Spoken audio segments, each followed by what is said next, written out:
But I mean, when you're seeing like $13, $14 for like a dozen, 29 at one point. It was like at Costco, like 2 dozen was like $35. I was like, when we started in August 2020, eggs for 180, 15 dozen eggs, 180 eggs.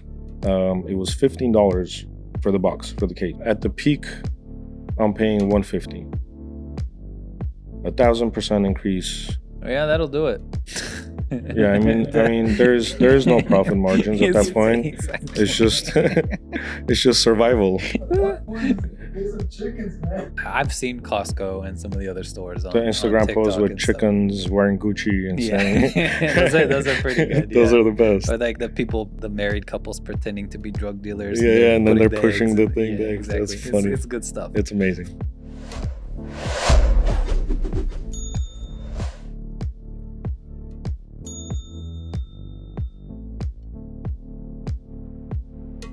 Hello, everyone, and welcome back to another episode of the SaaS Cafe. Today, I have the pleasure of being joined by Art Andreasyan, the owner and co-founder Yes. of Bread and Breakfast, as you can see from his awesome hat. Might have to get some of those, actually. Definitely, I got some like merch those, at the I like those. restaurant. Well, especially if I'm going to be wearing some of the other hats that they give me. I wouldn't Oh, mind there having you a go. collection of all these. I got you. All right, nice.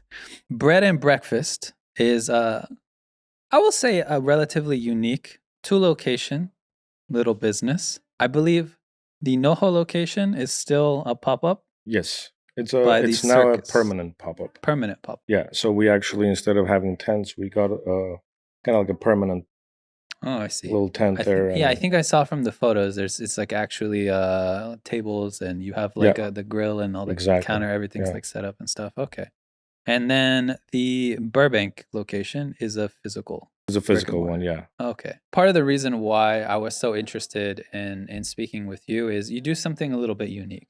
So being a breakfast only concept, incorporating a lot of the Armenian flavors Mhm. into breakfast food is something a little more unique. So we talked before with Armin of Mini Kebab, and he dabbled in Mideast tacos. We didn't go fully into it because his partner in that business is going to join us at some point Oh, very nice. to talk about that. So we only got to dabble in it. But this is something that I've personally felt for a really long time worked well together. It's the Armenian flavor palette and the Mexican flavor palette. I agree with you. There's some fusions and combinations there that just go well. And you've done this very successfully up to this point, specifically with breakfast food. So if you can kind of walk us into the idea of the business and kind of how it started. Yeah. So it started with my partner and I. I got a call one day. We used to work as social workers, and we used to always come up with ideas. Well, we carpooled, and he quit right before COVID a little bit. And around January 2020, I got a call from him, and it's like, I have an idea. I'm like, Albert, no more ideas. Whatever it is, we're doing it. And so he had an idea for a breakfast restaurant, which I love because I grew up making. I've never had experience of cooking, but breakfast is the best thing that I can make. I mean, it's pretty easy. You can't mess it up that bad, but I just enjoy making it. And I basically started working on the idea and just trying to see what works, and incorporating the Armenian sujuk and the basturma was definitely like giving a touch of our traditional foods that we have, and that was like pretty much a no-brainer at that point to combine the two cultures together. Was there any backlash? I mean, I'm assuming you guys did like test So meals and stuff. Did everybody oh just yeah, like it off the bat, or they liked it off the bat. We used to do a lot of test runs. So we started in January 2020 with the idea, and then we just got a griddle. I got on it, and we just tested stuff. We're making sauces and everything. But we had a lot of test runs, with our friends and family members. But the backlash, there was a lot of feedback. That's what you want. But I feel like everybody was from the start was like, okay, these guys are onto something. Mm, You know, okay. and we fed a lot of people a lot of burritos until we started. Yeah, because I mean, ultimately, specifically the basturma and the shujuk, maybe explain those a little for anyone who doesn't know specifically what those are. Yeah. So sujuk is just like pretty much like a chorizo, but more Middle Eastern version with it's made with halal beef, the way we make it, and it's more Middle Eastern spices and garlicky, and it's kind of like ground beef version. So the sujuk that is the traditional way we you let it dry, but the way we make it is more the ground type, and it's like it's a little different, but it's really good still. And then basturma is pretty much like a prosciutto or a beef jerky. It's premium air dried cured beef, and it's salty and garlicky, and we shred that and everything, and Yeah. that's really It's good, it's powerful. one of my favorites too. Yeah, Yeah, basturma. like you put that on the ajarski. Yes, Yeah, anybody doesn't know. I think a lot of the Americanized places will call it an egg boat both. or gondola, something to that Correct. effect. Yeah, yeah. But basturma in there, amazing, absolutely. And I think especially when it comes to Mexican food, the salty garlic flavors that are baked into those Hmm. meats complements the like spicy acidity you would have in a lot of the salsas and things like True. that. So it just kind of works, I think, in a lot of ways. So I mean, ultimately, what were the early days like? You just guys got a basic setup and just pulled up outside, or how did Yeah, it go? we got griddles that now we're ready to kind of like go with it. At first, before Circus Liquor, we actually started in at a friend's shop who had a little spot on Magnolia right in front of Ralph's, Oh, okay. very close to it, basically. Mhm. But a couple of weekends we did it over there, and we realized, this is working. So we kind of went to Circus Liquor, and we said, "Hey, let's make a deal. Can we be here in the mornings? Because at nights there's a different place." So that spot was already kind of known for like a food scene, like there's a lot of little pop-ups. So started that, grabbed the equipment, got a van that basically stopped working 3 months later, but still have it. But just you make mistakes along the way, but I feel like the most important thing is just to like open it up and just see what the feedback is and what you can improve. And I mean, until this day we're improving stuff. So Just get out there and start doing it. Yeah. yeah, I mean, get it. The product's never going to be 100% no matter what you do, ever. You just need to go out there and see what the feedback is and just, see what you can do to improve and stay consistent. Okay. So the NoHo location was first. The NoHo location was first, yeah, and then we did that for about 5 days a week, but now it's like 7 days permanently. So that's the first location. And then in 2023 of July, we opened the Burbank location. 20, oh, so oh, yeah, it only took a few years. It took a couple of years, Yeah. yeah. COVID definitely didn't help, but we got there. But I mean, okay, we can kind of take a little bit of a pit stop here and talk about COVID specifically because obviously for the average restaurant, the only way that they really got to make any money was through delivery apps, right? Yes, yes. Because back at that time during COVID and lockdown, all that stuff, you didn't have you couldn't tap into DoorDash and Uber as a fulfillment service like you can now. That's Mhm. what a lot of website ordering website providers offer. If they have a delivery service baked in, from what we've seen 80% of the time, it's Uber and DoorDash. DoorDash, You're using exactly, their drivers. exactly. That didn't exist during COVID. Mhm. So for the average restaurant, you basically were taking phone orders and having people come pick it up with all these crazy restrictions. They can't come in the store. They have to have a table set Table up outside. outside, You're handing it through them with like, it was ridiculous. mess. But yeah. Or you're doing apps and the drivers are taking them. True.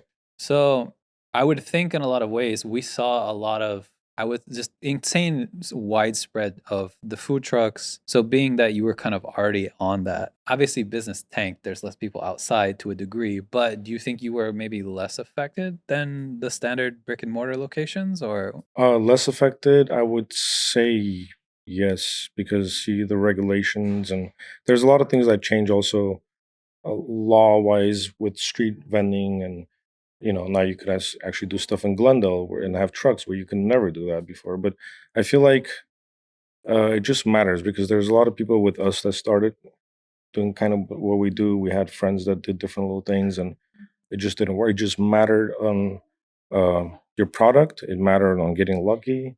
It mattered about getting the word out, having a community, which my partner's friends, my friends and family, everybody around us, that's what pretty much took.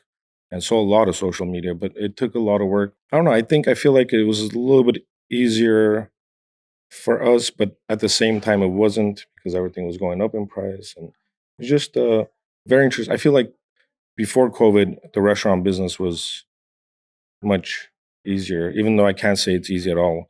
but it was a little bit more simpler than it Mm, was right after COVID. So it was okay. just very complicated.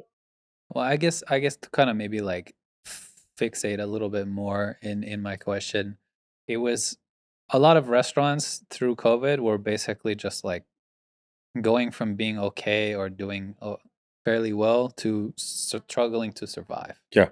So, was it that bad for you, or for the most part, you guys kind of like just kept coasting along? Um, well, we got the word out. We're coasting. Um, it definitely was like a what we expected because we expected a lot more, but COVID kind of slowed it down a lot more. But we're just like coasting. But there was a lot of times that it was like, oh, this is trouble time. Yeah. There Okay. was a lot of those moments. But I feel like we got, in a way, we got a little bit lucky. Nice. I guess that's kind of like the interesting thing of starting at during COVID. Basically, is Yeah, anything you started yeah. anything during COVID, it was so unpredictable because you wouldn't know. The market was so unpredictable at that point. I mean, it got kind of hard actually. A lot of times to even like get food, find out who's still open, who's Who's not open? Yeah, open. and How there's do a you get their food? yeah, Can I even get it? A lot of places, I think, hired like temporary staff, and the food tasted completely different. completely different. Yeah, There was a lot of crazy times. So to start basically right before that and make it through was it's a is a miracle. something to be proud of. I Yeah, think, yeah. Um, so I guess I want to say I find it interesting that you started with this pop up at the Circus Liquor. You've opened a second location, brick and mortar, and to this day you keep the NoHo pop up. Was there thoughts of should we make us a store? Should we get another location? Obviously, everyone knows you're there. You've been there for years now. But what was the decision ultimately behind keeping it? it was already like a popular spot, I'd say. Hmm. Um, and it's kind of like the cornerstone, like of how we started. So we kind of want that. Um, I don't know. I don't know how it's gonna be in the future and what where it's gonna take us and to a success or whatever it is. But I feel like that spot is just very special because it was just like the starting point. And unless the owner of Circus Liquor one day wakes up and says, "I don't like you guys," which I don't think I is gonna don't want your happen, money. Get yeah, get out of here. No, but he's also an amazing person. He yeah. helped us a lot during COVID, Mm. and I could say even the first month or two, I don't think he charged us anything, even though we agreed on something. He said, "Hey, I want to help you guys out." Well, Shout out to Isa at that's Circus cool. Liquor. Thank you. Yeah. But yeah, it was. There was a lot of people along the way from our family members because it was just me and Albert that started off. We didn't have anybody doing anything. It was just me Mm. on the griddle, him in the front. On the weekends when he got busy, his dad, my brother-in-law, his brother, anybody that can lend a hand We was just out there yeah, all helping hands. out. Yeah, Yeah. All hands on deck. Everybody's helping. Shout out to Circus Liquor owner. And it's sort of an homage to where you started. You want to keep the original location yeah. there. So why Burbank then? And we just kind of wanted something also close because in the restaurant business you need a lot of space. Hmm. So when we actually started, we used to live, my partner and I, we rented an apartment for a couple of years when we started doing the business so we could keep everything in North Hollywood. I see. So we used to like, put everything in the car and bring it over. So, and that was like, just want to have a base close to our first location. So Glendale, Pasadena, and all those areas were kind of like, and it's no brainer because we were trying to, you know, there's a lot of Armenian community. It's like in the Glendale, Burbank area. And, this kind of like, I feel like what they would have liked. I'm trying to just stick to the communities who are going to be familiar with your food. In a way, because we're from there, but at the same time, I feel like a lot more other cultures eat like the basturma and the suju versus our own. This was actually something that I wanted to ask. You just reminded me of it too, though. Is was there any level of educating you had to do? Like people come in, they want to, they maybe tried, I don't know, sausage, egg, burrito, whatever, Mhm. standard type stuff. It's really good. They come back or whatever. They see the pastorma, they see the sujuk, they ask you what it is. Like, how much educating did you have to do with the food? Or people are just kind of okay to try it and I think it was the flow of it was just like so natural that people just, even if they weren't open to trying those meats, the burritos that we make, they love them so much. They're like, I gotta try this or I gotta try that. Or, I always recommend like, doing tacos a la carte, and you can actually you don't have to get the whole burrito. If you don't like it, at least it's like a small taco you could try and see if you like the taste. And uh, almost all the time they love it. Somebody that always gets steak and bacon or bacon sausage, then you see them, they just order suju for like a year straight. You can see it. I So mean, I don't know. The way I imagine it is if, assuming you don't have any dietary restrictions, it's like you went 20 something years of your life and then magically just one day discovered bacon. It's like, what is that going to do to you, right? So I kind of true. look at it as down a similar vein, at least a little bit. So, down the same vein with the early days and stuff, I guess I'm curious to see, since we haven't had a breakfast concept, as I mentioned earlier, yet on the show, what was it kind of like trying to build up a breakfast spot from scratch? You had the benefit of a popular corner that people are going by constantly. Your branding is excellent, by the Oh, way. thank I you. meant to talk about this a while ago, Thank you. but I I like it appreciate a that. lot. The little guy with the eyes is Yeah. very good. It's very good. Little B. So people will drive by this corner, they'll see, immediately know what you guys are selling Hmm. pretty easily. But I mean, I guess I'm just curious. People tend to be busier in the morning. They don't have the time to necessarily try something new. On the weekends, maybe sure, but I guess I'm just curious, what was the experience like? Because for me, it's like if I'm always, this is where I go for coffee, this is Yeah. where I go for breakfast, am I gonna take time out of the day to try something new?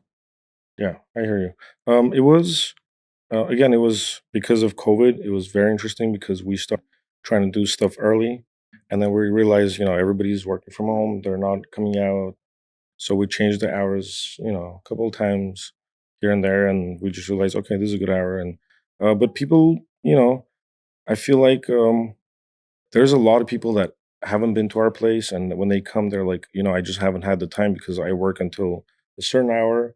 You guys are open until a certain hour. I can't get to it. Some people can not get to it, but I feel like it's so accessible that, especially with the delivery apps and everything like that, that you couldn't see like that much of a different. Now it's obviously more people, and our hours are like back to like 7 a.m. for the Burbank store, 8 a.m. or regular place. So, but at first, because of COVID, it's kind of just All over the place. all over the place. Yeah, Okay. I'd say So it didn't necessarily, it was hard to tell, I guess I'd say it was early just on. Yeah. kind of hard to tell. So the other thing to that point I wanted to ask is about your hours specifically. You close at 2 roughly, both 8 stores? a.m. to 2 p.m. Every day in North Hollywood, and then the other was on the weekdays in Burbank. We were from Monday through Friday, 7 a.m. to 2 p.m. On weekends, a little bit later, 8 a.m. to 3 p.m. So 3 p.m. is kind of the cutoff for the Burbank store. I see. Oh. So specifically about the hours. Makes sense, right? Breakfast, little into lunch. People like breakfast all day. Huge thing when McDonald's did this, right? Mm-hmm. Breakfast all day. Yep. Why stop at 2 and 3 o'clock? It's a good question. Uh, it's just I don't know. We've thought about continuing on, at least for the store. And we tried some things, but I feel like we're just our brand is known for like breakfast, and we're just you know we're here at these hours, and this is when you can catch us, kind of a thing. Yeah, I've thought about like in the future. What if it's just breakfast all day? You have like IHOP, you have your Denny's, your diners, and all that. And everybody loves. I can eat breakfast any time of the day. To be honest, anytime. But I don't know. I feel like it's just the concept of the way it is, and for now, I feel like 2 and 3 is where we want to stay at. Plus, Okay. you don't want to be working all day. I mean, Restaurant business is I so get it. hard. Well, I guess this was just a pure curiosity because Mm, we've seen people more than happy to do it. There is an element of kind of like scarcity or FOMO that you build where somebody doesn't make it in time to the store. They want it more because they couldn't get it. I have read a few things of people in your reviews and stuff talking about call your order in or get there early because they get busy, right? we do, yeah, So especially on the weekends. it could absolutely be, I don't think it was necessarily this way, but almost accidental design because it's limited availability. Hmm. It's very busy. kind of thing that it makes people want it more because it's harder to get exclusivity, right? Definitely could be, yeah. Yeah, but I just figured I'd ask since, you know, there's tons of people 8 o'clock at night, would eat a breakfast taco or something like Oh, that. definitely. So Would definitely be one of them too. maybe at the NoHo pop up surprise kind of weekend promo, For like the like longer a hours. late night day. Well, we couldn't because there's another restaurant in there. Oh, you share the space? Yeah, we shared the space. So remember, Oh, like they got in there before us, and then we kind of went in there. We said we'd take the you were like breakfast. working around them Yeah. kind of thing. So I feel I like see. that also has to do with us not being longer. You know what I mean? So I feel like if they weren't Maybe there, cut a deal with them one day. We'll do the whole day and then special late night B&B. I don't know. little collab. Just an idea. That's good. But either way. Okay. That's pretty good. So then I guess so we're talking about building the business. A little weird in the beginning of COVID. Honestly, that's my bad. I probably should have realized that because a few of my questions were a little derailed by the COVID situation. No, no problem. But this kind of leads me into the next point as far as building the business with promotion, social media, Mhm. all this kind of stuff, because you are very active on just about every social media platform. You've had a few really big viral videos. Mhm. And just before the podcast, you were telling me about the Instagram one that blew up with 40 million, something 40 like million that. views. Yeah. I had seen another one that was like 3.4 or something like that. Kind of talk to me a little bit about in the beginning. Did you and your partner 100% know social media is a must have? Was there a plan in place? It's What did definitely that? social media was Mhm. in place because back when we used to work at the social as we're social workers, we used to always like mess around. I'd have him like record me or do anything, and we used to always be on Instagram. He's big time social media guy, Facebook, Instagram. But growing up and the age that we did, we there's no brainer. It's like social media is a must. Mhm. No matter what you do, I feel like there might be some things that don't require it, but I feel like every business could definitely benefit from social media and exposure that you wouldn't get otherwise. People coming from Germany, landing from Texas, coming from Sweden, and they're like, we heard about you. We were planning our trip around this place, or they land from Texas. They're like, we're next to the Burbank airport. We're here to eat the food before we start our, trip. And it's like, it's such a humbling thing to hear from, you're making videos, but it goes all over the world. It's not just here. Yeah. So it's definitely big. Okay. I mean, we know this obviously, but this is kind of something I mentioned a little bit before to you before the show, where I think almost every restaurant owner, operator, manager, etc., knows the importance of social Hmm. media, but it seems like it's almost rare that they take it seriously, or at the very least put a genuine effort into building into something. And so I guess I'm more just curious as somebody who's successfully built it up, and you'd probably say that social media has played a big role in the success of your business thus far. I mean, ultimately, like, what was it essentially like, just day to day, trying to make sure that you stayed on top of making content, sharing the content? How did you stoke the fire, essentially? Well, we started with 0 followers, just like anybody else, made the page, started just making videos from the beginning when we were testing even. We would just kind of like, before we opened, we were kind of hyping it up in a way, just posting pictures saying something's coming and then basically when we opened up, either him or my partner would just make videos reels every day because we're always at the restaurant no matter what. We're always trying to be like there just to make sure everything goes great. And so we're always around the food, make videos. But yeah, I feel like social media definitely is huge, and it helped especially with the influencers and getting to people to come because you're new and nobody kind of wants to like come to a new restaurant with but there's a lot of people that came in and helped us out, and that is very big. Influencers in social media, the right people, with their organic Hmm. followers definitely have a huge impact. So let's stop on this a little bit for the influencer specifically. Then was this like people you knew, friends of friends, you called in favors, or were you just like blind DMing people to see if they'd be interested? Not blind DMing, because even before we opened the restaurant, Albert and we used to always follow foodies and see, like, that's like the best way to find out what's where and new spots, and these are people like, we hit up from the start, and they would just come by, and just you'd see randomly somebody come by, like, oh no way, this person's here, you're famous. I guess that is true. That especially even the biggest foodie influencers, they're always looking for a new place to go visit, right? Yeah, Even though a lot of them do paid promotion, they still need to make content. definitely, They still need places to visit, right? definitely. So don't be afraid to ask them. You never know. Definitely, definitely. Don't be afraid to ask them, because yeah, you're starting off. People, they want to help too. They're not out there just for the money. Some people really want to help.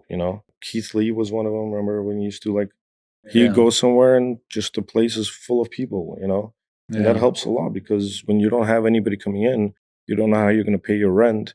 That somebody comes in, it boosts your sales. It helps, you get more stuff and keep the employees working longer, and it just helps overall. So it's like So I guess follow up to that, influencers sort of pumping up your business can be kind of a roller coaster effect, right? There's a nice up, there's potentially a down. How do you sort of get it to be more consistent or build off of each influencer to get something a little bit more than what you had before them? everybody comes with their own unique, like, style and approach to things. So we also don't want to flood our followers with content of the same thing over and over. So we want to kind of give them different things and different perspectives. So I feel like we kind of keep it, like, not the same in a way. Hmm. So we, by the people we call, by the reels we make, we try not to also just focus on food, because it's also people business. You're there dealing with people, talking to people all the time, and it's like, so that's pretty much how we. Well, what about the roller coaster that you have when a big influencer comes to the business though? Like they come in, you're jam packed all weekend after they put out your business on blast. Yeah, And then it kind of like falls off. and that's why we kind of try to schedule things where we know how long. By now we kind of know how long the effect is there for, by the people that do it. Or sometimes you get surprised, somebody that's not big that could blow you up. Just goes viral. Yeah. Yeah, it just goes viral. But uh just keeping it at certain times, and definitely keep consistency is very key. Yeah, because we've seen it quite a few times of an influencer shows up to a business, video goes, let's say even semi-viral, right? But if you're relatively slow most of the week, somebody shows up and then now you have a line around the block. You're not used to that. That can be kind of hard for a You business, definitely have right? to be ready for it. If Yeah. you're bringing in influencers, you definitely have to know that, some things you need to be, stacked up on certain things, and you need to work with the team, talk with the team. Everybody's on the same page. um just communication is important, I Try feel to like, be in that. ready. Yeah. Yeah, Okay. communication in that area is very important. But then once that hype dies down, things slow down a little bit. You Hmm. guys are on to trying to find the next person to kind of keep it going, or Pretty much. I mean, at this point, to be honest with you, we're very consistent with our sales. So we kind of know of, doing this for 5 years, you kind of know what your sales are going to be. And, if there's a lot of times, and the business, any kind of business, but especially in the food industry, there's a lot of times where it's very slow, and there's the reasons why it's slow. So during those times, you try to, like, tax season, or spring break or vacation, people out of town. There's a lot of different things. Weather changes are big things in food business as well. Like, it gets cold for the first 2 weeks, it's slow. It gets hot for the first 2 weeks, it's and slow. people have to People getting adjust. used to it, they have to adjust, and you take this all into consideration, and you just try to be as prepared as you can, Mhm. and Okay. having a partner definitely helps. That is true. Yeah. Definitely helps. So let's talk about the video now, the big one. A burrito being rolled on a bed of cheese on the grill, Mhm. forming a crust, encapsulating said burrito. Yes, That's it. that was all. That's it. It was like not even a 3 or 4 second video. I don't think it's No, four it's the seconds. burrito's there. It gets rolled. You see the crust, and then it ends. It ends 40 million. 40 million views. Insane. It is. It definitely was. It was definitely out of nowhere, but at the same time, um, it was kind of like we kind of knew some things were gonna happen. Like, when you're consistent with things, I feel like, um, and luck obviously plays in the role, but things happen, you know. But obviously not that big, but that just blew up all over the place, and we were getting DMs of how we want to get into the business with you. Can we open it, or can you bring this here? We need this over here, and Yeah. so it was very humbling. It's a good feeling knowing that people love your product. People enjoy your place. You know, they feel safe, they feel welcome, and then they feel full And right people after. love cheese. Oh, they love Yes. cheese. I feel like that melting cheese thing is just it's just amazing. It's the best smell. Wait, when? I actually didn't check the date. When was the date of that video?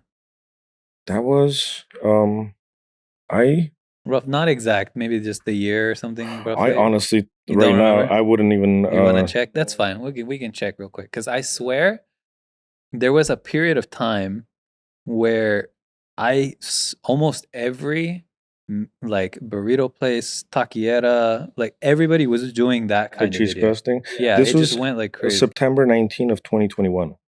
2021. So about almost like a I think year yeah, I think you after. were that's to me that sounds early to the that this might have been one of the first big ones and One of the suddenly first everybody. big ones. I wouldn't say we were the first ones to do this because there was other couple of places, but they did it differently, and then we just wanted to do it our own way, kind of a thing. So it was just I don't know, it's a nice little touch, you know. Mm. If you're really hungry, that definitely will fill you up. It's absolutely one of those things where it's like a guilty food pleasure. I think people just like torturing themselves to an extent watching this kind of stuff that they know if they sat down and ate, there's a good chance they regret it later For for one sure. reason or another. But when you're watching the video, you just can't help It it, and just it's it's just very attractive, and drooling, yeah, it and just makes you, yeah, if you're hungry, you're like, I need this yeah, right now, like those like mac and cheese burritos and stuff. You see, you know you're gonna feel it later, but like a it ribeye in looks there really and like good. all Yeah, that good yeah. stuff. Or there's one place I don't remember the name. They stick the whole bone in it and then pull it out. Smoke and fire or something like that. I It feel sounds like there's one familiar. of I them. don't. You might be right. They Yeah. and they have the burgers where they just get Yeah, the they do bone out that. to it. There's That's I don't amazing. know. Not sure if the name is right, but yeah, it's You don't need to eat for the rest of the week. not at all. Just cut up in pieces, little portions. Nah, that's wild. So okay, so social media massive. I kind of want to talk a little bit about the technology in general.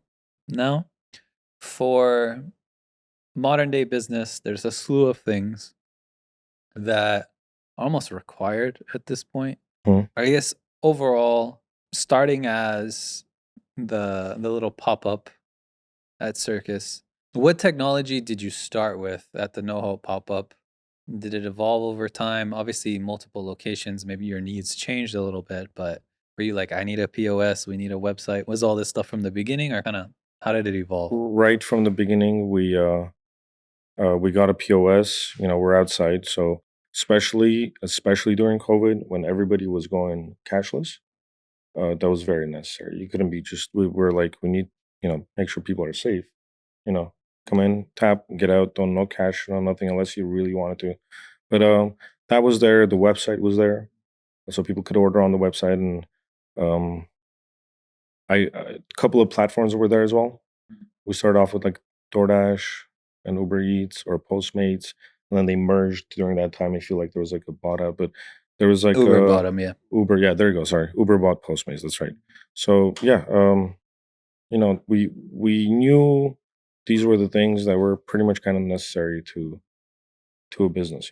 I guess starting in COVID, you would have probably seen you know, we need apps, we need a website. Like this is how we have to do business Yeah. at this point in time. So everything just kind of stays, right? Yeah. And then we needed uh, to be kind of known in a way because you're just a new business and you don't nobody knows you. So you need to get out there, and then getting on those apps definitely helped because people order, and now we have like thousands of reviews, and it's like that definitely helps with like sales online. A little more expensive to with those with the apps, but So let's talk about the apps then. Okay. So safe to say, I don't think I'm blowing anyone's socks off with this point, but the vast majority of restaurant owners have some level of disdain for delivery apps. Whether maybe that's too strong of a word, but you know, on the spectrum of dislike to hate, they fall somewhere in the range for one reason or another. Ultimately, how did you end up viewing the apps? it definitely helped us. I mean, there's a little markup, obviously, which you pay. You can get so much more business because a lot of people, especially at that time when you were like, nobody wants to get out, nobody wants to go. I feel like overall, definitely helped us. I wouldn't say they're a business too. It's a business model, so they have to make money in their own way, but they definitely helped us. And it's like it's always like a 60-40, 40-60. Certain days it's raining, those things help a lot, like Yeah. they're I understand where the stigma is coming from, and I get it, but at the same time, they help you out, they're there to promote you. So as a And promotional tool, then. yeah, as a promotional tool to get the word out, to get those orders, extra orders. Even if you don't make that much profit margin with them, there's still people ordering through it, and it's very important, especially nowadays where everything is going, uh, you know, selfless driving. I mean, without a person, and everything going that way with the little robots delivering. It's going to a place where you want to evolve. I feel like it wasn't a lot of fault of the restaurants during COVID that kind of closed up, but also it was on them to kind of evolve in a way too. Oh, you think they were unwilling to adapt I to feel the like situation, the maybe? adapting was they wanted to write it out, and that ate up a lot of money. I They feel couldn't like they couldn't make it. they couldn't make it, and adapting is you always have to adapt no matter what. There's changes inevitable in anything you do. I will say one thing in a lot of this restaurant's defense, it took the city a really long time to give them options, like outdoor seating and Sadly, stuff. Like a lot of that took a little bit too long, to be honest. But who knows? The apps could have kept them open just yeah, long enough, right? So yeah. Just even doing something different versus but again, it's very hard for everybody, so you can't. That's just a one point of view you can look at it. But apps definitely had a positive impact okay. on our business. I see you guys do catering. Yes. Was that from day one, or is that a newer addition? We used to do catering, but when we opened up the Burbank location, one of the another reasons why we chose Burbank as well was the studios, Hmm. which of course were on strike. It was amazing. So I'm telling you, there's a lot of This business challenges. survived a lot of things. Yeah, Definitely, that's yeah, crazy.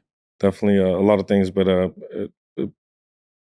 we do offer catering, and you know, we do catering all the time, and it's evolved and it's gone like much to where we kind of want it to be, pretty much.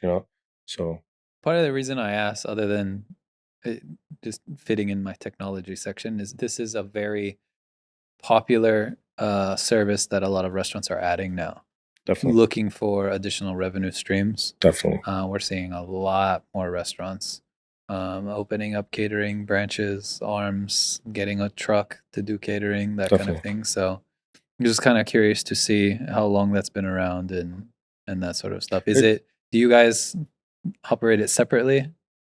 We don't. It's pretty much we know we have our own little menu for it, and we have the pricing, but it's not pretty much separate.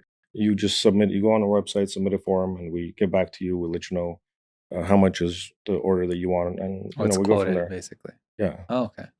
yeah. So we do a lot of the studios, and then there's a lot of parties for work, for gatherings, for churches, for birthdays. So a truck would be a good idea. Next, I feel like.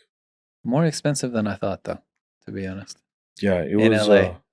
for the trucks. Yeah. Yeah, about 150,000 at this point, 170 Probably on average, on especially average. if you're Yeah, building it yourself as opposed to repurposing an old one. yeah. Yeah. When we started, I remember we looked into it. It was about like 110.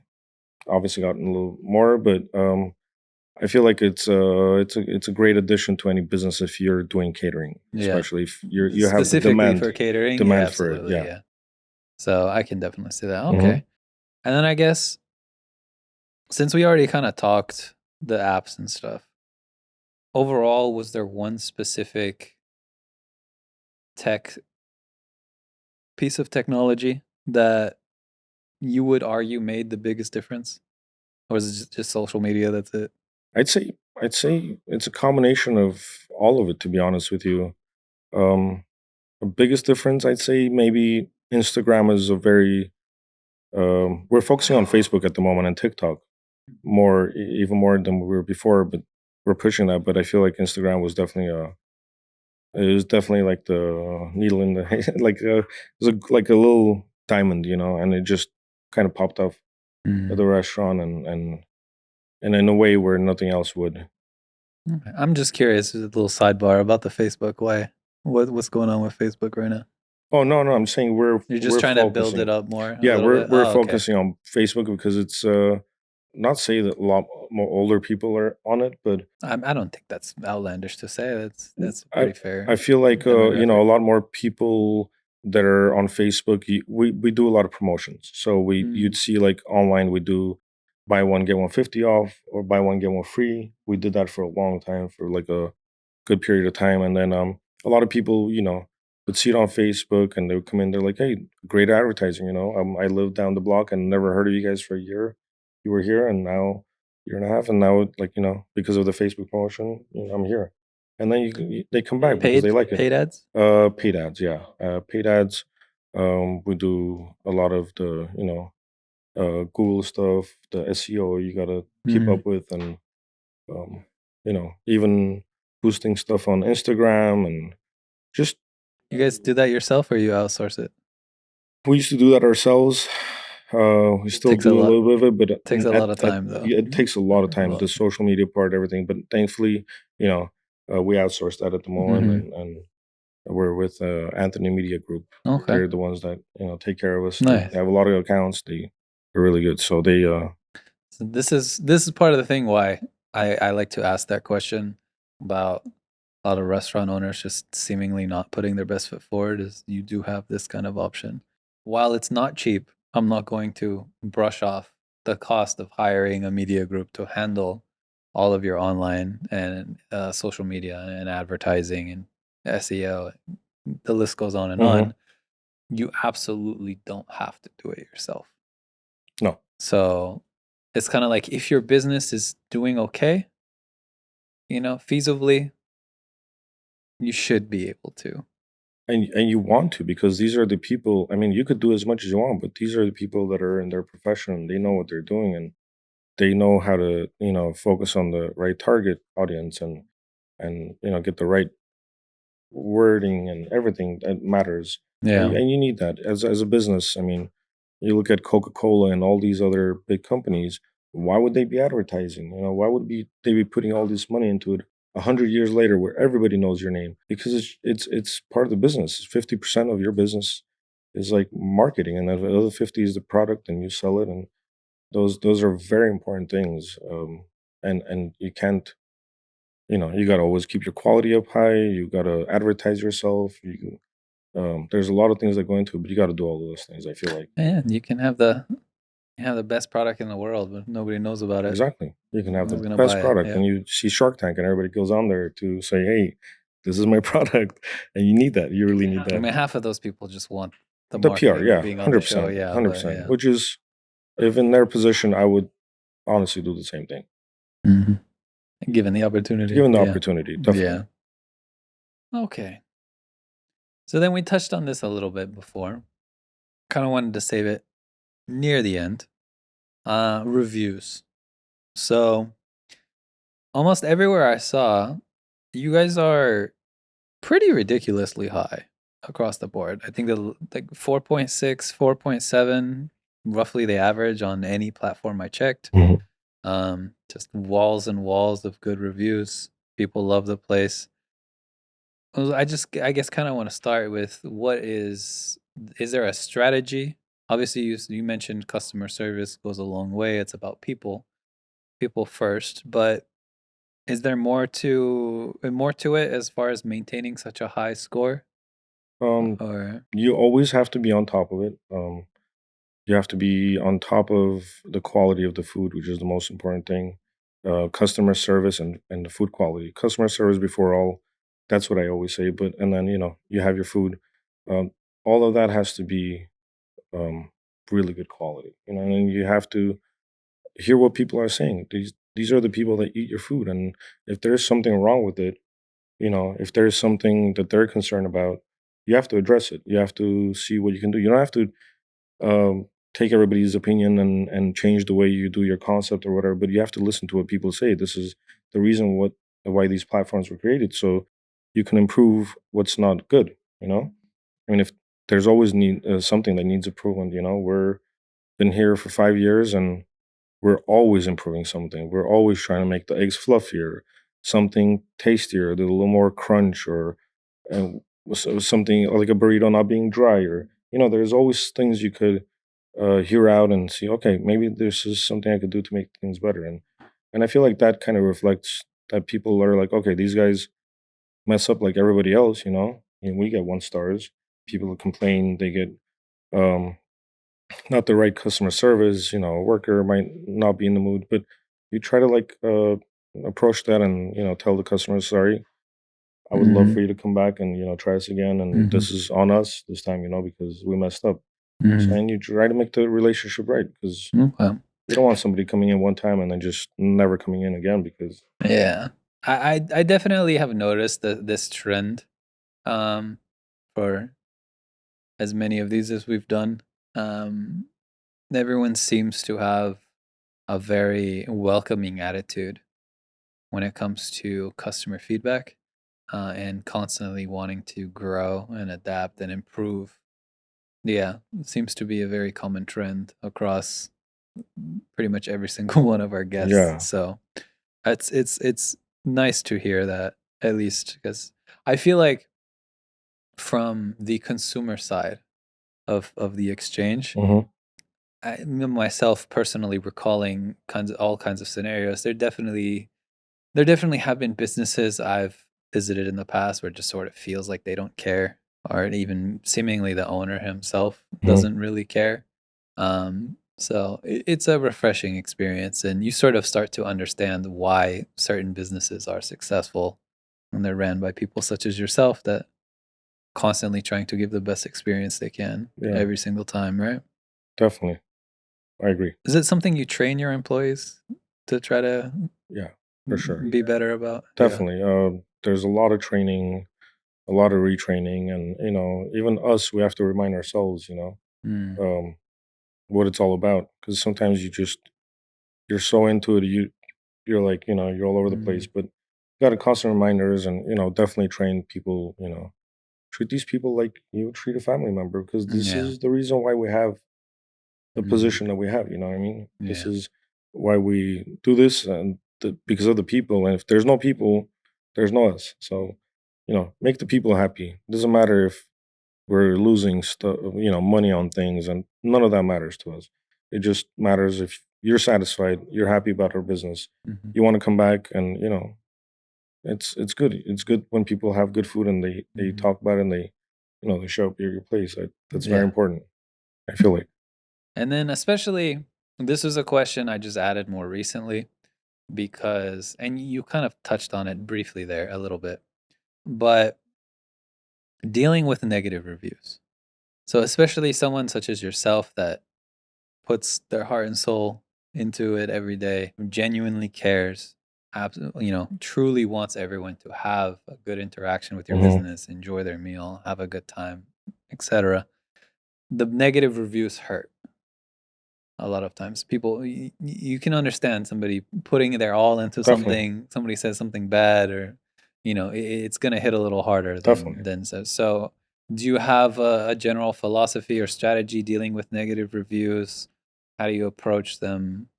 That sort of Yeah, thing. it just matters on each how the situation is. Each situation is different, but Hmm. I feel like you read the review and then you try to understand what happened, with your employees, whoever is, like on the griddle or is was in the front house or in the back house. You try to understand where the mistake was, and just try to eliminate, the chances of that happening again. But you take each situation differently, but you approach it. You try to understand what it was, and then you try to fix it. Mm, okay. And it does hurt because you're like, oh my god, 1 star, why, So you don't two like stars? dig in and like look into their account. Who's this guy? No, to be honest with you, no. At first, it might have felt like, you're like, oh my god, this guy doesn't have any reviews, and then you definitely know that there's a lot of competition in everything you do. So you definitely know that there's people that come that you've never even seen, that nobody's seen, and they're like, this burrito sucked, or this is this, or this is that, or whatever it was, right? And you're like, okay, I feel like this is a fake one, but it's part of it. It's part of business. There's rivalries, and besides that, I mean, I don't know. Some people just love certain things and don't like certain things. It just all matters. There's so many little intricate facets to it that you never know what's up. But uh, you know, definitely the 1 star, 2 stars hurt, especially when it comes like from elites and stuff. I don't think we've ever gotten those from Oh, elites yeah. before, but because they tend to obviously rate the food much on like a deeper scale. You see the review, you're Mhm. like, whoa, that's like, Mhm. It's and you, a thesis or something yeah, from and college, and then yeah. you're like, okay, you try to adjust around the two, but yeah, it's just like it's a necessary part of business because before that you wouldn't know. You're like, yeah, all these people stop coming. You don't know why they're coming. Now Mhm. at least you have like a reason why why this Mhm. happened, or it's very important, Okay. even though it hurts, and it's very important.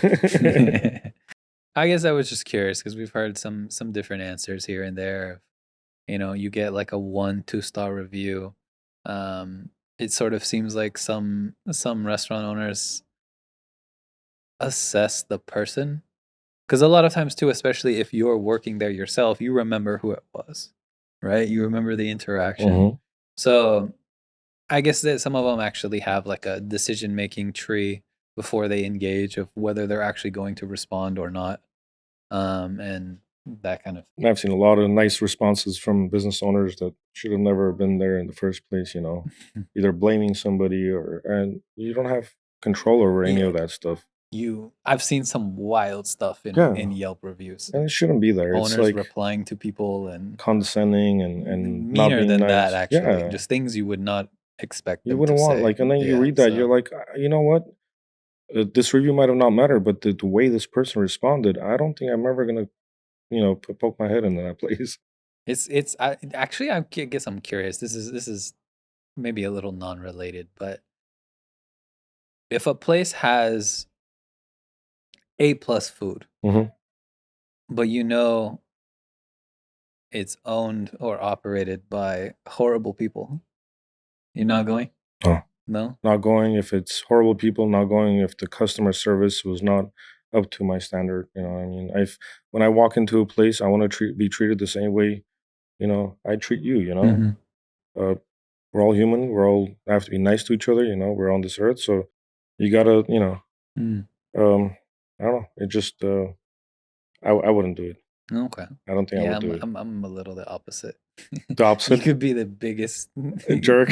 on the planet. If your food is 10 out of 10, I'd probably still I mean, for the go. food, I might just order, like once in Yeah, a well, while, that's and what I'm tell saying. somebody You else can to be do it. anonymous now. Like But you honestly, there was a couple of times there was like a cake house. I'm not gonna say anything, the name or anything, but they put me in, and we used to order from there for like a decades, a couple of decades, and you're like, and the way they treated you, you're like, no more, man. I don't want to be in this place, no matter how good your spot is. Mhm. And then things changed, and the ownership changed, and then I'm back at it because they're amazing and they're nice. So you never know, like Yeah. I just feel like the people, Just wait till if they. if they treat you like that, imagine Yeah. how they treat their employees. Like the people they work with, and it's like, Just I wouldn't want that for them. wait till they run it into the ground, sell it, and then you can go back. Yeah, there you go. Yeah. And or buy it and change it and make it better. Yeah, that's true. Could always do that as well. All right. So then the next question we'll stop on then is kind of like the one little unique point to your business, because it is kind of the hot topic right now. You mentioned a little bit before the show, but eggs are cray cray right now. Cray cray. They're They're ridiculous. ridiculous, especially because I mean, it depends. There's a lot of different levels of eggs you can buy. Definitely. But I mean, I don't know. The stuff that my wife makes me buy is always been kind of expensive, but now it's getting ridiculously expensive.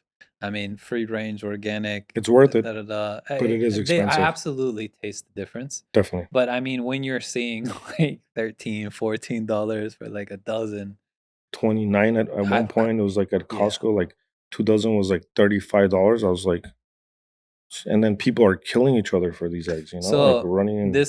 So most people, I think, at this point have probably seen social media of. For sure. I've seen Costco and some of the other stores. The Instagram posts with chickens wearing Gucci and saying, those are pretty good. Those are the best. Or like the people, the married couples pretending to be drug dealers. Yeah, and then they're pushing the thing. Yeah, exactly. That's funny. It's good stuff. It's amazing. But a huge chunk of your menu has eggs. So what's that been like? It's been a fun ride. Yeah. This is the second wave of it. First one was in 2022. Another, bird flu. It's just gotten from where where we get our eggs from. We've talked to them, and they're like, this is just getting worse and worse with the bird flu. Mm-hmm. Free range definitely has a lot to do with it because now the chickens get out more and birds fly by and everybody gets sick. But it's definitely the second wave was this wave was way harder, hit us harder, and it's been there longer. Mm-hmm. It's right before Christmas, I think in November, started going up, and it's still like high, and it's just not letting up. And you're like, okay, how long is this going to last? It's been quite a while this time, actually. Yeah. And then there's factories blowing up. Like one goes on fire, and makes 40% of eggs in a certain area, and this and that, and you're like, oh man, it's like can't catch a break. It's McDonald's conspiracy. They're just they got their powdered eggs or whatever the heck they're selling, and they're trying to get everybody priced out. You can't compete.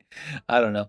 To me, it's just, I guess, obviously this kind of stuff is unforeseen, but I'm always curious when something like this happens, because it's, for a business like yours, it's not like there's an easy substitute.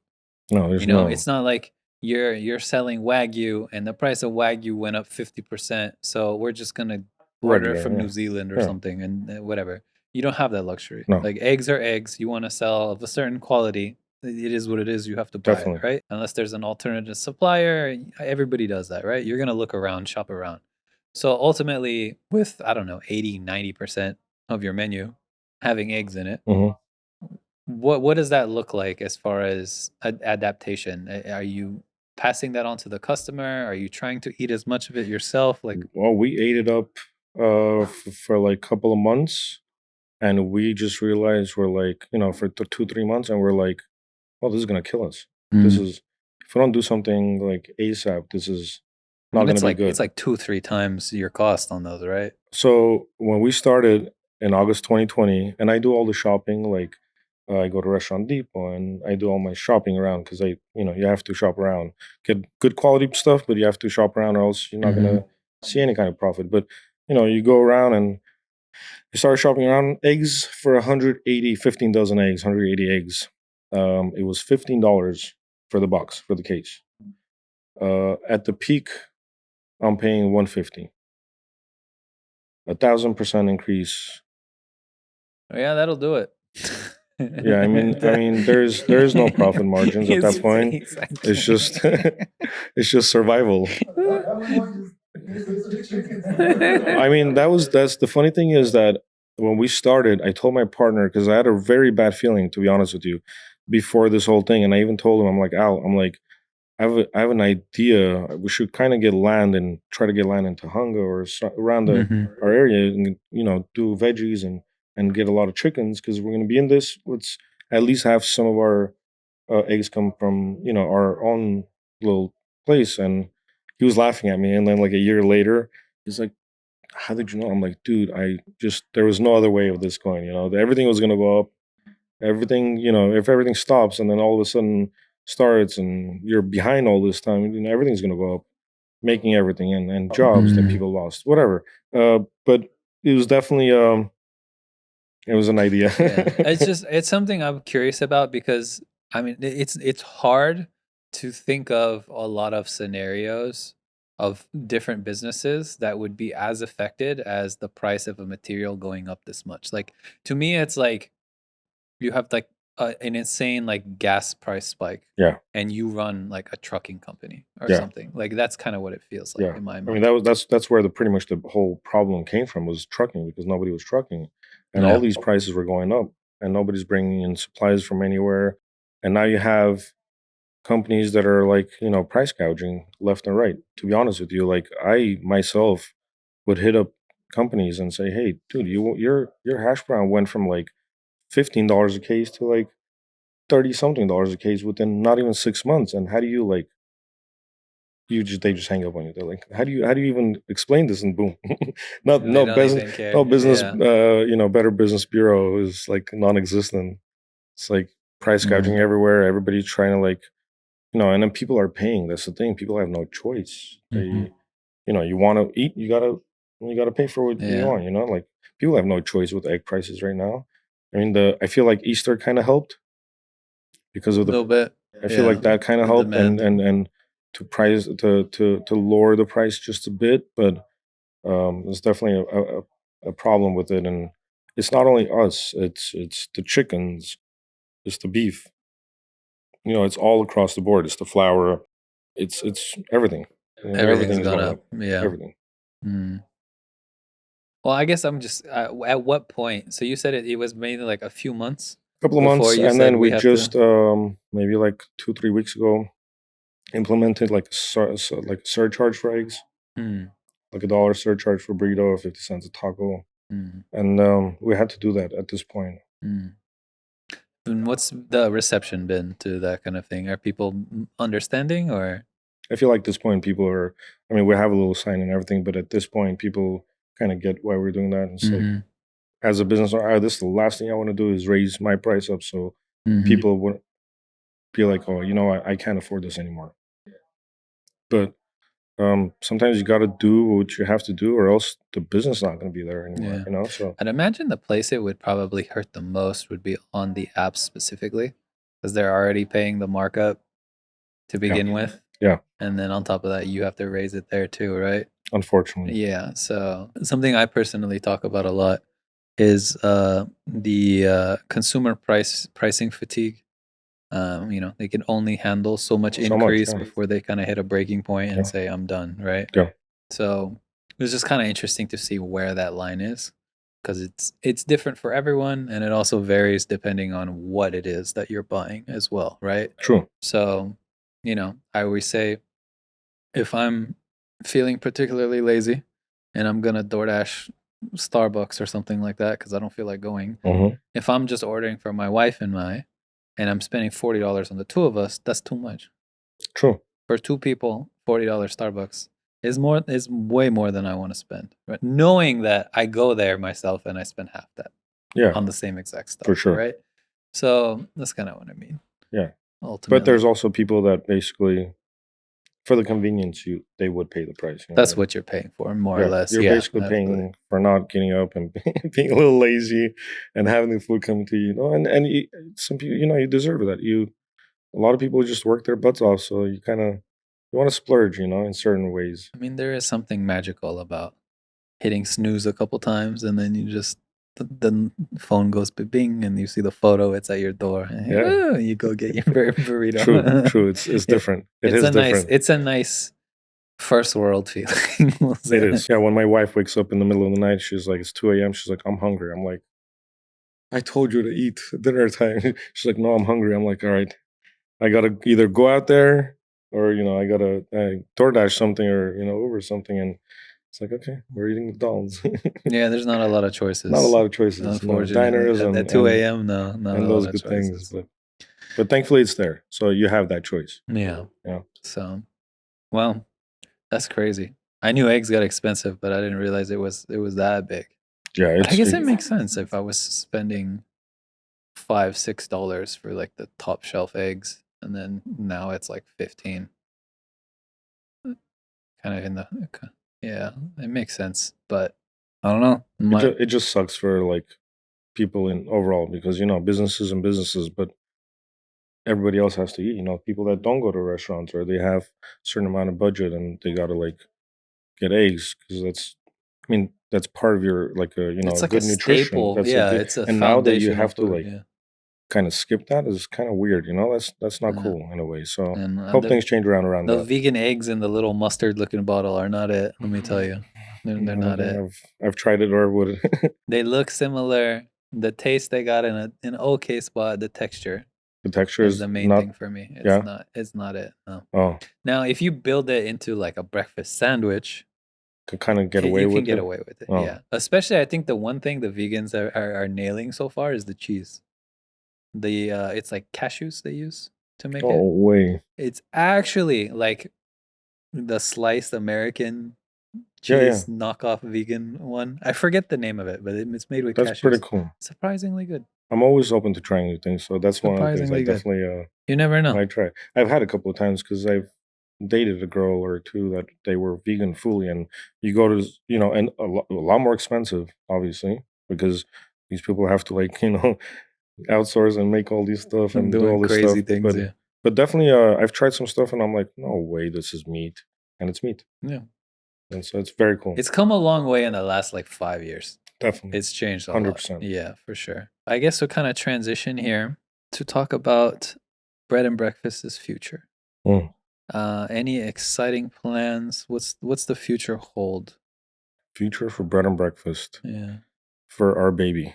I feel like the vision um, was to see like a great breakfast spot, and have that pretty much everywhere. So I feel like when we started, our vision was, to have to blow up and pretty much be in every city in the nation, kind of a thing.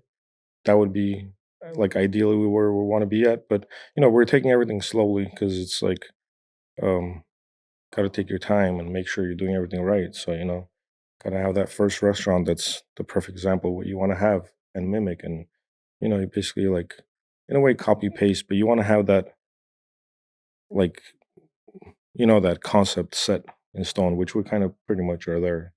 And I feel like for the future, when I start opening up, hopefully maybe this year something, if God willing, we can get to that. But next year or we'll have like some spots that we're thinking about. But Expanding. expanding. Yeah, no, we have had a lot of people come to us, and a lot of people through the 5 years that they just want to invest all this money and they want to like blow us up, get 40 spots and this and that, and it's like a lot of people, and it's it's just you got to see what's good for you and for the company, and go from there. But um, yeah, so it's a bright future. I feel like it's gonna be great, and I just want to like kind of get to a point where it's I see that like everywhere, pretty much bread Hmm. and breakfast, and it becomes like kind of like a staple Yeah. of good breakfast food, like and God knows where it goes from there. But I see good things. Well, you're doing a great job so far, so no reason to doubt Thank you, thank you, you won't get everything you hope for. thank All you. right. So at this point, this is the final banger before we go on to the fun little top questions I have at the end. And now that you've softened up, the underbelly is showing. I can hit you with this one. With the uppercut. I like it. Looking back over your time as a hospitality owner, what's one thing you feel you've done exceptionally well? And what's one thing you think you could have done better? Hmm. Um, Exceptionally well. Um, I feel like always striving for good quality of product, and great, great quality food and great customer service. I feel like are the things that you know we got down. And I feel like things that we could have done better. There's a lot of things. I feel like being open to things and not being stuck to a certain way things are. Like being a little more open minded. Even though as much as we are, I feel like uh, there's things that you can always improve on. So I feel like just that mindset of just being a little more open minded would have been better. Trying to like decide things too fast, or I like it how it is, as opposed to just I like it how it is versus experimenting. experimenting. Yeah, but I mean, we did a lot of experimenting. Our sauces, our cilantro, famous cilantro sauce, like took us like what 6 months to make till we perfected it. It's there. There's ingredients, but it's not how you want it. So, but yeah, I think that's probably what I'd say it would be. Just being open. All right, it's a hard one at the end for a reason. That is So that is. it's I didn't even. it's That was a okay. good uppercut. I didn't expect that one. All right, so we'll finish off with some of the fun little internet debatey questions. I gave you a sample before we Mm, started. Does pineapple belong on pizza? for me, it does. For you, it I does. love it. I like it too. We've had a couple pizza restaurants owners sitting in that chair. Well, one of them copped out and basically told me it does because people order it, which wasn't the answer that I wanted. No, But no, yeah, it's I it's like it it's too. it's like a 50-50. There's no like middle ground. There's like it's either you love it or you hate it. Yeah. And then I love it. I like I pretty much I'm open to every kind of food Hmm. and experiencing it. And there's I don't think I tried a lot of things in my life that I didn't like. So maybe just because I you had know grasshoppers in Thailand. oh, I had grasshoppers from Oaxaca that my employees brought. So amazing stuff. Nice. It's a little nice Oaxacan cheese with the handmade quesadilla, and you have like uh, what was it called? Chapulines, chapulines, right?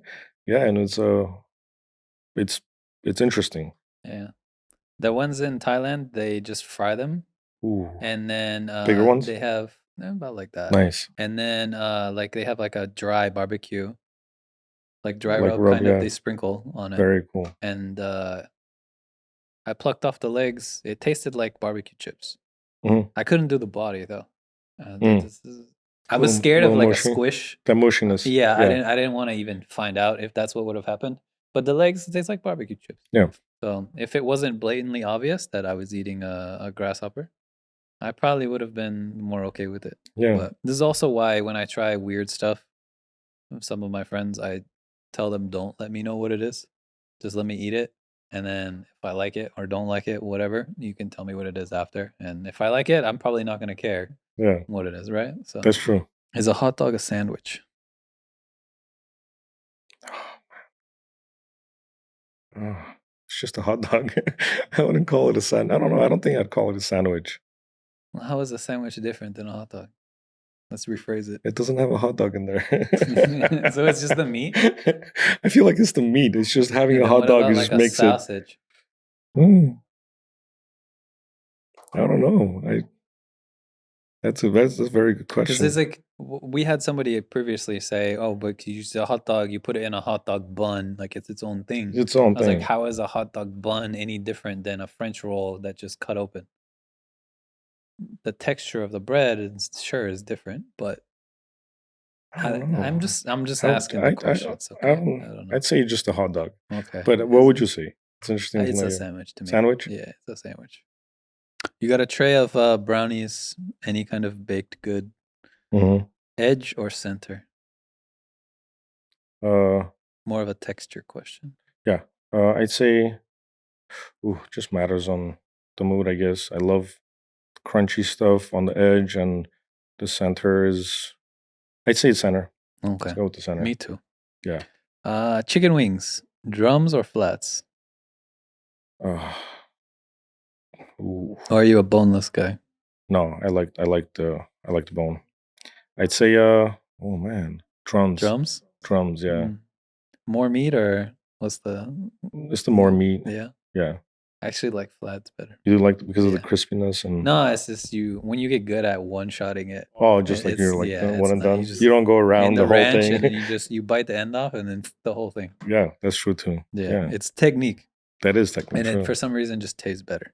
I don't know why. Yeah. I like both. I love wings. I make my own, but What's your favorite flavor?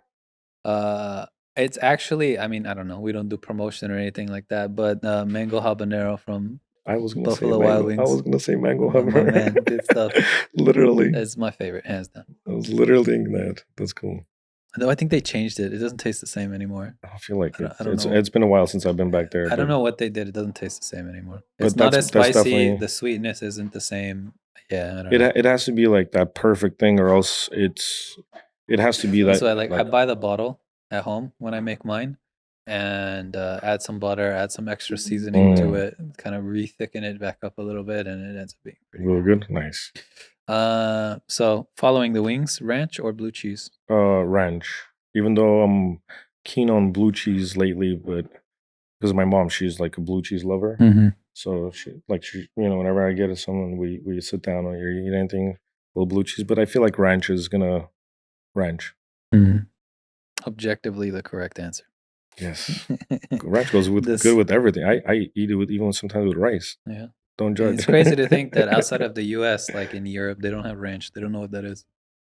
Yeah. It's not a thing. Does ketchup belong on everything? Yes. Yes? Yes. Everything. Even pizza?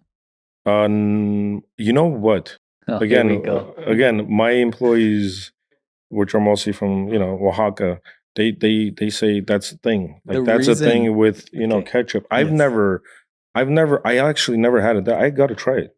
Now I gotta try it. Now that you mention it, but um, I get what you're saying because it's like the whole tomato sauce and the ketchup and all that stuff. But ketchup is hard to get away from. I love ketchup, man. Too much sugar. That's why I it's hear good. you. It's all sugar. It is. But I mean, everything nowadays is pretty much sugar. In From America, bread yeah, to for sure. Yeah, It's in everything. everything You can't contains. escape it here. You can't for sure. escape sugar. Yeah. Probably Unless sugar you and just drink water. That's the that's only how way. you make eggs cheaper. You put a bunch of sugar in. It'd probably get cheaper. No, okay. No. What is nothing the cheap. right way to cook a steak? In my younger days, it was well done. Mm-hmm. Now I'd say sometimes medium rare, or I'd say medium. Medium more often. More often medium, Yeah. Sometimes because of my wife, if we order and we share, I do medium well. Mm-hmm. But try to have a little bit of pink. I noticed that most guys, if they started at medium well or in that range somewhere, as they get older, they slowly creep down. For the taste, nice. I was medium and I went to medium rare and that's it. Mm. But same thing. My wife won't eat anything unless it's well done. So So- I basically will just kind of cook her medium well somewhere in there, and just it is what it is. Eat Nice. it. But I'm trying to teach her that it tastes better. It tastes better. You Yeah. get better quality meat whenever you go out in the restaurants and you order. It's So more of a texture thing to me, though. Like yeah, you cook a steak to oblivion, then it's not the same experience. then Eating it, having then that tenderness and yeah, exactly. Like you're never gonna have them melt in your mouth. Kind of, like yeah, it's a completely different thing. So. But I would, let's say, if I do get like a well done at this point too, I wouldn't say no to it. Yeah, kind of those. to each their own. I mean, it's if I'm hungry, I'm gonna eat it. It is what it is, right? Which I am right now. Definitely do a well done we're steak. finishing well up. This is the last one. Then we'll do nice. the outro here. Chewy or crispy cookies? Chewy, for sure. Chewy, yeah. We have a lot of similarities. Say chewy for sure. Yeah. Chewy's. They have a little crisp on the edge, but it could, yeah. Nice but that doesn't change middle. anything. Yeah, the middle, nice and soft in the middle. I do the same thing with my ice cream. I just let it melt, and a lot of people look at me because I'm weird and just like drinking the water. Kind of. Just. I think like with certain ice creams that could be good. Yeah, I feel like Rocky Roads, and I don't know if I do that with everything. Not everything, but there's the really good ones that melt. They're like, okay, this is it. That's Especially interesting. A little more coffee, the Armenian version. You put a little espresso shot into the thing, and it's. I could see that. Being pretty good. Especially nowadays with the amount of like the sweets and desserts that you see around, and you're like, wow, how do these people come up with this stuff? And if you like that stuff, you don't. It's not good. It's hard to escape. It is. Yeah. All right. Well, I think we're about there. Awesome. All Thank right. you for having me, So, Elliot. no, so appreciate you coming through, Art. course, It was an appreciate you absolute guys having me. blast.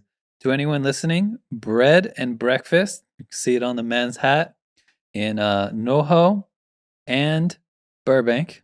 Two Correct. Right on the locations. cusp of Burbank and Glendale, Alameda and Glen Oaks is the Burbank location, and Burbank and Vineland is the North Hollywood location. Open mornings. They're on website, all the social media you could possibly imagine. Make good content. Looks like great food. I already actually talked to my wife about it. We're gonna go try it at some point Yeah, too. you let me know. Cause no, I showed her the Ajarskis and stuff. She's like, she likes it. She likes basturma, Mhm. all that kind of stuff. So I was like, hey, they put it in a burrito. They Oh. did something different. Yeah. So she wants to. So we'll definitely. So check them out if you're in the area. Want to try a new breakfast spot? Looks Thank you. phenomenal. Yeah. Got to get out there myself. For anyone else watching, appreciate you tuning in to another episode of the SaaS Cafe. We should be getting this up pretty shortly. Thank you for listening. See you in the next one. Thank you, guys. Appreciate it, brother. No problem at all. Thank you. Thank you. Thank you for breaking the ice for me.